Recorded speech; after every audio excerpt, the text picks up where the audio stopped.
এদিকে দীর্ঘ ৯ বছর পর আজ ভারত থেকে দেশে ফিরছেন বিএনপি নেতা সালাউদ্দিন। এয়ার ইন্ডিয়ার একটি ফ্লাইটে বেলা ২টায় ঢাকায় পৌঁছানোর কথা রয়েছে তার।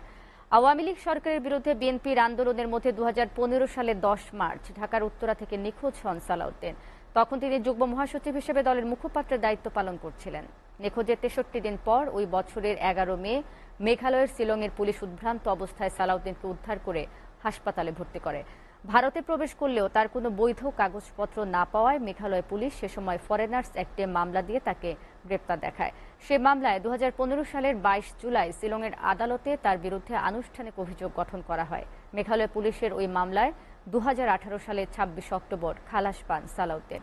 পরে সেই রায়ের বিরুদ্ধে আপিল করে ভারত সরকার। ২০২৩ সালের ২৮ ফেব্রুয়ারি আপিল নিষ্পত্তি করে শিলং জজ কোর্ট তাকে খালাস দেয় এবং দ্রুত যেন তাকে দেশে ফেরানোর ব্যবস্থা করা হয় সে নির্দেশনা দেয় আদালত। কিন্তু আওয়ামী লীগ সরকারের সময় দেশে ফিরলে বৈরী পরিস্থিতির মুখোমুখি হওয়ার শঙ্কায় এতদিন তার ফেরা হয়নি।